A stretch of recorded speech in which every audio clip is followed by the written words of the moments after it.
Tulala pa rin si Lina magpasa hanggang ngayon. She still couldn't believe na si Lina na kanyang boss, at si Benedict ay magkakilala, and take note kaibigan din ng ama ng pinagbubutas ng boss niya ang kanyang asawa. What a small world talaga. Hey, stop thinking of him. Lina teased her. Sabay lapag ng kape niya sa kanyang table. Boss niya yan ha, pero ipinagtitimpla siya ng kape. She pouted her lips while looking to Lina. Di lang ako makapaniwala. Naisip ko lang what if hanapin ka ng ex-boyfriend mo, tapos kasama ang ex-husband ko, di baka makita ako. Tinawanan naman siya ni Lina sa kanyang sinabi. Overthinker ka te. Relax okay. Pero Kyla, what if lang ha, what if magkita kayo ngayon? Will you give him a chance? Tanong nito sa kanya. Nalalong nakapagpalalim ng kanyang iniisip. Kyla sighed deeply and tilted her head. I don't know Lynn. Promise hindi ko alam talaga, she answered.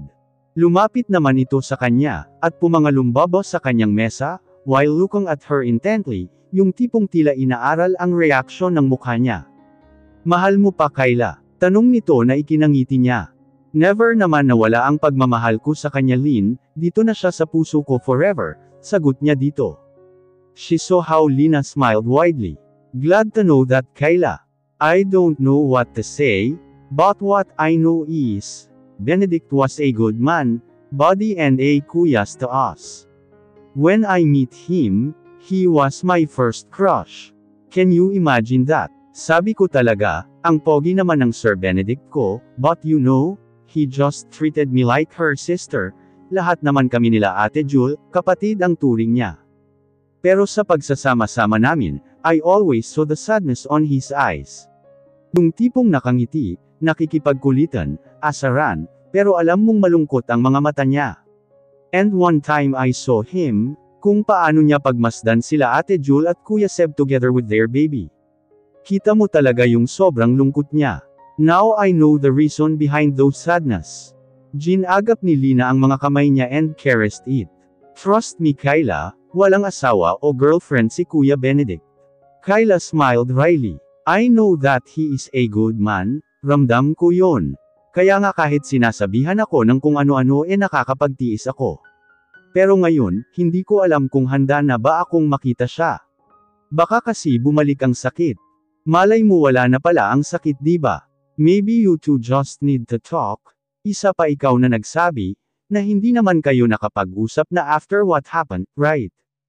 Umiling-iling naman siya. Ayoko na munang isipin yan. Mas focus ako sa trabaho at sa anak ko, nakangiti na niyang sabi dito. Fine, hindi na ako magsasalita, basta I am just here, wika nito saka siya tinalikuran, at bumalik na ito sa kanyang mesa. Mabilis lang natapos ang oras ng trabaho ni Kyla. Pero masasabi ba niyang nagtrabaho siya ngayong araw, kung puro tsismisan lang naman ang ginawa nila ng boss niya kuno? Excited na siyang umuwi, dahil alam niyang nag-aantay na naman ang cute niyang anak sa kanya. Pero, syempre bago siya umuwi dapat may bitbit siyang pasalubong para sa prinsesa niya. Kaya need niya munang dumaan sa isang pastry shop. She is so lucky, dahil hindi lumaking materialistic ang anak niya. Her baby Brent preferred food as her pasalubong rather than toys. Kaya naman bilog-bilog ang baby niya, Kyla giggled nang ma-imagine ang cute niyang anak. She's on her way now to her house, driving her car, nakabili na din siya ng pasalubong para sa anak niya, syempre dinagdagan pa niya yun, para sa dalawang baby malaki niya. Nakahinto siya ngayon at naka-red light ang traffic light. She keep on looking at the traffic light, nang sa biglang paglingon niya sa labas ng bintana, ay nahadyap ng mga mata niya ang pamilyar na mukha ng lalaki, na alam niyang never niyang makakalimutan. It was Benedict, nasa sasakyan din ito at nasa driver's seat nakaupo. Katabi lang iyon ng sasakyan niya, mura niya lalo na nang bandolin siya ng kakaibang kaba. Her hands was shaking and it's cold, alam niyang isang lingon lang nito, ay makikita siya ng dating asawa. Oh God! Hurry please mag-green light ka na, piping dasal niya, habang palipat-lipat siya ng tingin sa traffic light, at sa katabing sasakyan niya. Halos pigil hininga siya nang biglang lumingon banda sa kanya ang dating asawa, kaya mabilis niyang ibinaling ang kanyang mukha sa kabilang gilid, sabay apak sa selenyador, nang biglang mag-umilo ang green light, at basta na lang pinaharurot ang kanyang sasakyan. Jesus, of all people, bakit si Benedict pa ang makikita niya? Pero in fairness sa ilang taon niyang hindi nakita ito, hindi man lang mabawasan ang kagwapuhan ng dating asawa, bagkus mas lalo pa atang nadagdagan iyon.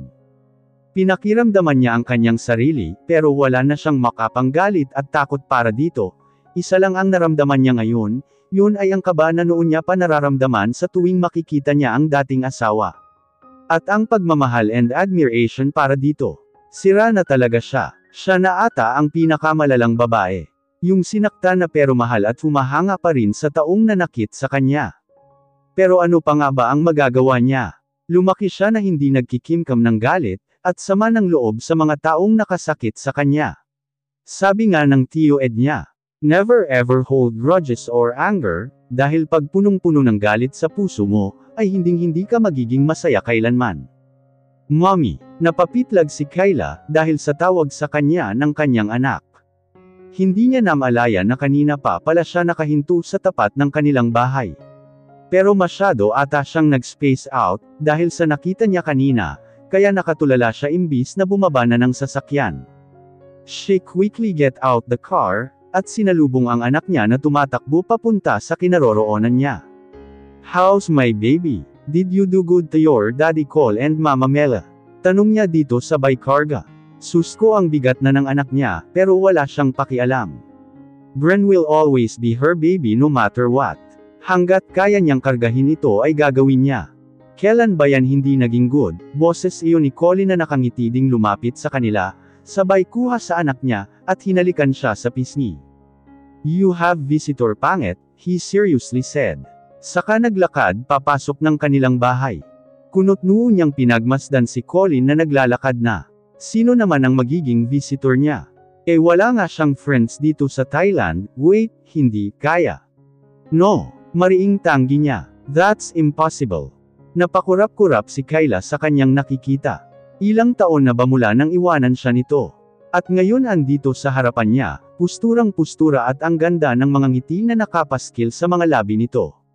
Tio Ed, tawag niya dito sabay takbo sa kinatatayuan nito, at sinunggaban ng yakap ang Tio, na matagal na niyang nais makita.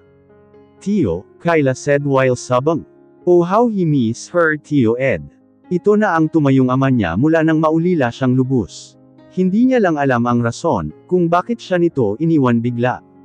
Stop crying my princess, gusto mo bang pumangit? Pagpapatahan nito sa kanya, while hugging her back. I'm back now at hinding-hindi na ako aalis pa. Kumalas siya sa pagkakayakap dito, at inismiran ang tiyuhin. Bakit mo ako iniwan? Kala ko ba walang iwanan? Pero bakit basta-basta ka nalang umalis? May paghinampong tanong niya dito. Ngumiti naman ang tiyuhin niya, sa sunod-sunod niyang mga tanong, saka siya niyayang maupo. I think this is the right time for you to know everything, saad nito. Her forehead knitted. Ano po ang dapat kong malaman? Tanong niya. The company needs you, I mean your company Kyla. Mas lalong nangunot ang noo niya sa kalituhan, dahil sa sinabi ng tiyuhin. Wait Tio, hindi pumapasok sa maganda kong brain, what company? And come again my company. How come? Mahirap lang tayo diba? She heard her Tio sighed and smiled. You heard me right princess. Kung bakit ako nawala, dahil nag-take over muna ako ng company mo. But let me start to tell you everything from the beginning, are you ready to listen? Tanong pa nito. Kyla just nod her head. Your dad is a well-known businessman, and a lord of a mafia world. Panimula ng tiyuhin na nagpaawang sa kanyang bibig. Your lolo? I mean that is not your real lolo, because inadopt lang niya ang daddy mo. Nakitaan niya kasi ng potential ang daddy mo na mamuno bilang Lord Mafia, at pumalit sa kanya. At first, okay lahat walang problema, at namamayagpag ang dad mo sa pamamalakad niya. Not until he meet your mommy. At mariing tinutulan yon ng lolo mo. Bawal ang dad mo magka-girlfriend, mag-asawa o magkaanak man lang, dahil magiging hadlang lang daw iyon sa pagiging Lord Mafia niya, but your dad loves your mommy so much, kaya sinuway niya lahat ng kagustuhan ng lolo mo, lalo na nang ipagbuntis at ipinanganak ka na. Itinago nila yun sa lolo mo, everything. And then one day, nagulat na lang ako at kumatok sa pintuan ko ang mag-asawa, kasama ang cute na batang babae, at ikaw yun. They asked me to take care of you, and even changed your last name too. Dahil pinapahanap na sila ng lolo mo, at ang utos to finish you and your mother. Kaya nang matunugan ng dad mo yun, agad niya kayong itinakas, lahat ng pag-aari niya na kanyang pinaghirapan, at galing yun sa kabutihan, hindi sa kasamaan ay ipinamana sa'yo. But you are too little pa that time, and I need to hide you for your safety na rin. Ang bili niya sakin na huwag sasabihing ikaw ay anak niya, kahit na anong mangyari. At pag maayos na ang lahat saka, lang sasabihin sa'yo ang lahat. And after that nabalitaan na lang namin na namatay ang lolo mo, na ipinagtaka namin ng mga magulang mo. Till one day pabalik na sa bahay ko ang mga magulang mo, para kunin ka na sana, but something happened, inambush sila on their way here. Namatay ang mommy and dad mo, sa kamay ng mga tauhan ng iyong lolo, hindi sa aksidente. At ang duda ko ay ang stepsister ng dad mo ang may gawa. I'm sorry princess if I really had to lie. That was for your own sake, he sadly said. Tears fell down to her face. She doesn't even know what to feel right now. Her Tio had cleared his throat once more, before he uttered a word. Umalis ako dahil kailangan ko ng asikasuhin ang company mo, na kinakamkam ng stepsister ng dad mo. Hindi ko pa magawang sabihin sa'yo yon, dahil gusto kong maayos muna ang lahat. Your dad, Don Adson and me are bodies princess. At bata ka pa lang ay ipinagkasundo ka na talaga na may kasal sa anak niyang si Benedict. Mapait itong ngumiti. Sorry princess if I deceived you. Hindi totoong nagkautang ako sa Don sa body ko. Wala na lang kaming ibang maisip para mapilit kayong magpakasal ng anak niya. Lalo na nang mayroong threat na naman akong natanggap. Saying that they know that you're alive, and they are going to hurt you. I need someone to take care of you and protect you, at si Benedict ang taong yon. He's an agent and ex-Navy SEAL, at alam kong kahit anong mangyari, ay elalaban ka nun hanggang sa huli. Napanganga si Kayla sa nalaman, agent, Navy SEAL. Ang dami niya pa palang hindi alam sa asawa. Kayla smiled bitterly and looked at her Tio, but you are wrong Tio. Looked at me now, did he took care of me? Naprotektahan niya ba ako? Hindi, dahil siya mismo ang nanakit sakin, malungkot na saad niya sa tiyuhin. I'm sorry princess. Siguro mali lang ang naging desisyon ko, but I've watched you from afar. I knew that he did loves you, masyado lang siya nagpadala sa galit, saad naman ito na ikinatingin niya dito. Mahal ka ni Benedict princess believe me. Skills ko ang kumilatis ng tao, kaya nasasabi ko yan. But what he did to you, ay hindi ko mapapalampas. Pero saka na kami magtutuos pag okay na ang lahat. Nakangisi pa nitong sabi. You need to go back to the Philippines, the company needs you. Hindi ko napigilan ang stepsister ng dad mo sa masamang balak niya. Kailangan mo nang lumitaw as the heiress of Branson. 30% shares of the company are belongs to you. At hindi ko alam kung paanong nangyari ang sa pagkaalam ko ay 60% of shares ang dapat sa'yo, and the 30% shares ay nasa stepsister ng dad mo, na ninakaw niya lang sa ibang mga shareholders, mula nang umupo siya as CEO ng company nang mamatay ang dad mo. While the other remaining percent was owned by the unknown man, and we need to find out if who is that unknown man. We need to buy that remaining percent, para mas malakas ka kaysa sa stepsister ng dad mo. I need your help now princess, dahil kung hindi mawawala ng saysay lahat ng sakripisyo at pangalan ng dad mo. Dugot pawis ang naging puhunan niya may tayo lang ang Branson Empire. At hindi ko makakayanan na kamkamin yun ng walang hiyang kapatid niya. Kinuha na ni Brida ang Branson Holdings, at iba pang mga lupain ng dad mo, na ipinundar niya para sa'yo. But not that company, so please help me and help us. Help your dad, he begged. Hindi ko alam Tio, at lalong wala akong alam kung paano magpatakbo ng kumpanya, at ang daming hindi masyadong sumisink in sa utak ko, lalo na sa dami ng nalaman ko tungkol sa pagkatao ko sa pamilya ko, sagot niya dito. Pinakatitigan naman siya nito, bago hinawakan ang mga kamay niya. I will help you, nasa likod mo lang ako anak. Sa ngayon hahayaan muna kitang magdesisyon. Kapag handa ka na, tawagan mo lang ang tiyo ha. Nakangiti nitong sabi sabay abot ng calling card nito, and pat her head saka tumayo. Paano I have to go, may mga aayusin pa ako. Kiss that little girl for me anak, wika nito na ang tinutukoy ay ang anak niya. She silently nodded her head and smiled.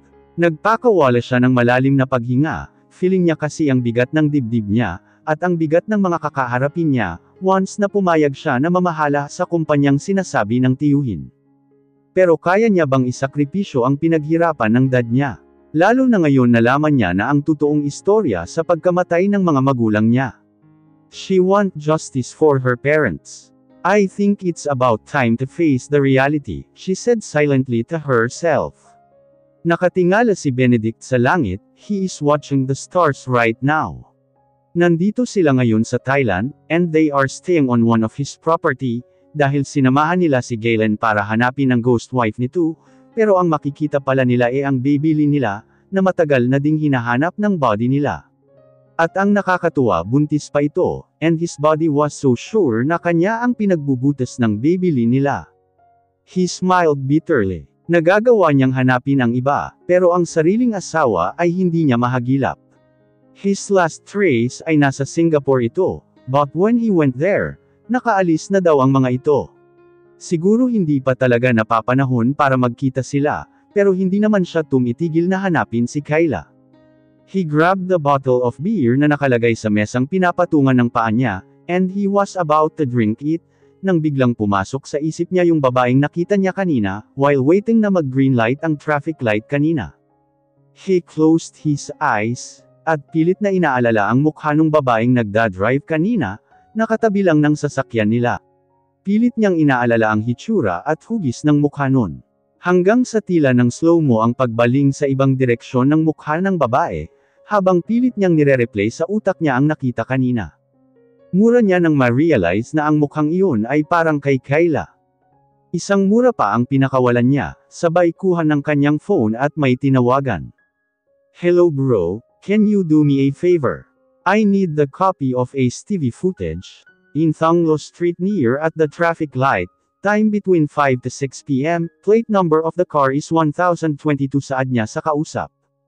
Copy that bro, just wait for a minute, hang up now, wika ng kausap niya, and the next thing he heard is the beep sound. Hindi siya mapakali, habang nag-aantay ng update sa kaibigan niya.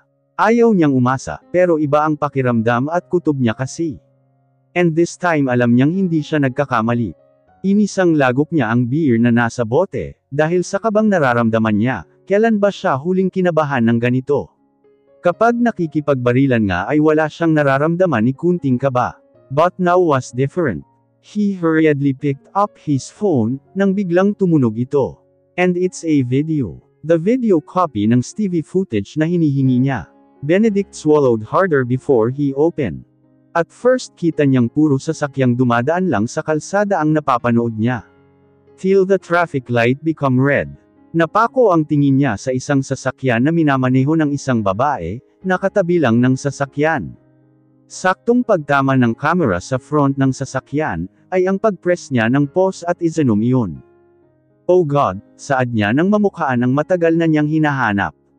His long-lost wife. Finally nahanap na din niya. Nakagat niya ang kanyang hintuturo, sa pagpipigil ng luhang gustong kumawala sa mga mata niya, ina naman nakakabakla, pero wala siyang magagawa. Ganito pala ang pakiramdam na finally nahanap mo na ang matagal mong hinahanap. I'm coming wife, at kahit ilang beses mo pa akong ipagtabuyan, babalik at babalik ako hanggat hindi ka bumabalik sakin, he said silently. Kinuha niya ulit ang phone at tinawagan ulit ang kaibigan. Bro positive, now locate the owner of the plate number 1022, I need all the details ASAP. Noted bro, sagot ng sa kabilang linya, at pinatay na ang tawag niya. Now he knows na andito lang pala sa Thailand ang asawa niya.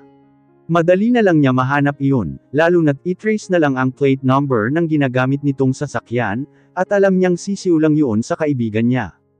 Nakangiti siya habang tinatitigan ang wallpaper ng screen ng phone niya. It's his wife. I miss you wife, and I will see you very soon. Benedict. Malakas na sigaw ni Theron na nasa sofa na ikinanguso niya. Kahit kailan talaga palaging panira sa pagmomoment niya ang body niya na ta. Hey! Hurry up! Sigaw pa nito ulit. Coming! He shouted back at naglakad na sa kinaroroonan ng mga ta. Problem? Tanong agad niya nang makalapit dito. Gal is on his way back here in Thailand, and we need to move now to fetch baby Lin. Delikado ang buhay niya sa baliw na si Jace. Hans said.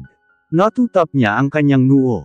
Oh great as it is, kung kailan niya nahanap ang asawa at address na lang ang inaantay niya, ay saka pa may ganitong sitwasyon. Pero hindi naman niya pwedeng talikuran ang kaibigan, lalo na sa ganitong sitwasyon, at wala man isa sa mga ito ang may alam sa pinagdadaanan niya. You okay? Tanong ni Hans na nakapagpabalik sa kanyang sarili. I am okay, tipid na sagot niya. His body needs their help, at kailangan nilang tulungan ito, lalo na kung nasa panganib ang mag-ina ng body nila. Huminga siya ng malalim. I'll be right back wife. Promise ngayon pa na alam ko na andito ka lang pala. He said to his mind. So what are we waiting for? Let's go and fetch baby Lin, yaya niya sa mga kuri mo. Na agad namang nagsipaghanda. He wore his leather jacket, at isinuksok niya sa kanyang likuran ang kanyang armas na daladala, saka sumunod sa mga kaibigan niyang nauna nang lumabas.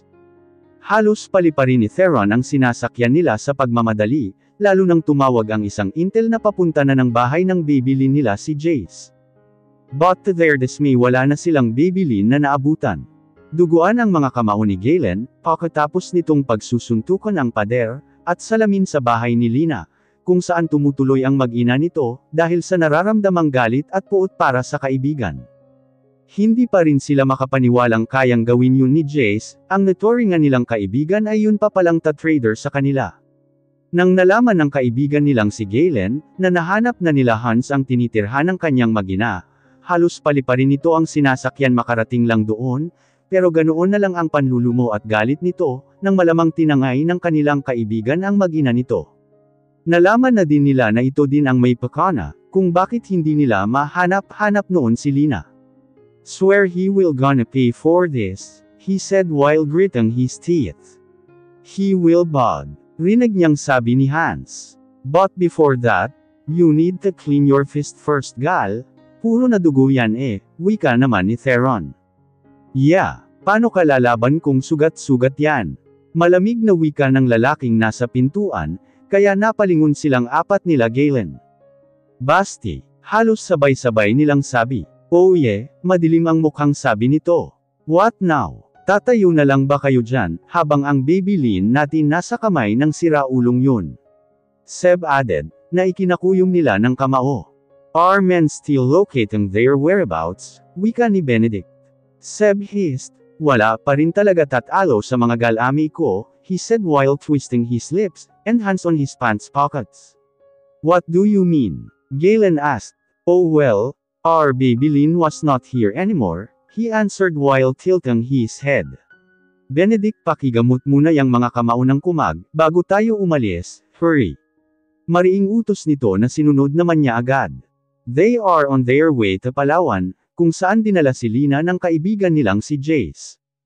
Kita ni Benedict ang galit, at pag-aalala sa mukha ng body nilang si Galen. Siguro kahit siya man ang nasa lugar ng kaibigan, ay makakapanakit siya. At yun ang pinagdarasal niya na sana ay laging ligtas ang asawa niya. Na kahit hindi sila magkasama, kahit hindi sila nagkikita, ang importante ay safe ito. He deeply sighed, gusto na niyang matapos ito, para makabalik na siya ng Thailand. Men's status. Rinig niyang tanong ni Hans na isa sa mga tauhan nila, nakausap nito sa radyo. We're here sir, stand by. Tahimik pa rin po dito, 10 men's outside the house and estimated 20 men's inside, pagre-report nito sa kanila. Mapapalaban tayo, wika niya. Copy that. Rinig niyang tinig ni Hans. Ready bud, 15 minutes, matigas na sabi ni Seb. Hinanda na nila ang sarili at malapit na silang dumaong. Guide us and protect us O Lord, piping dasal niya. Kahit mukhang tarantado siya, ay marunong pa rin naman siya magdasal, dahil isa yun sa mga itinuro ng mommy niya, na huwag makakalimot sa itaas. Nakadaong sila ng tahimik, at nakalapit sa mga kalaban ng walang ingay. Bawat madadaanan nilang mga tauhan ni Jace, ay napapatumbo nila, kita niya ang mga kaibigan niyang nakikipagpalitan ng suntok at sipa, habang ang isa naman ay may tinamaan na. Go find her, gal. Kami na bahala dito, rinig niyang wika ni Theron, habang nakikipagbugbugan sa isang tauhan ni Jace. Naagad din naman niyang pinaputukan. Bullseye. Nakangisi niyang sabi ng tamaan niya ito sa may ulo. Benedict. Laparing pinagbago, ngising sabi ni Hans. As always, let's move, sigaw niya sa mga ito. At sabay-sabay silang umakyat, para hanapin ang kaibigan at ang Babylin nila.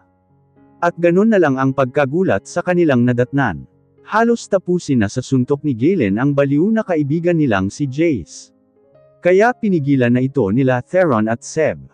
Halos mapamura siya ng malakas, nang makita niya na ang daming dugo umaagos sa binti ng Babylin nila. Gal, dami ng dugo ni Babylin. Sigaw niya sa kaibigan.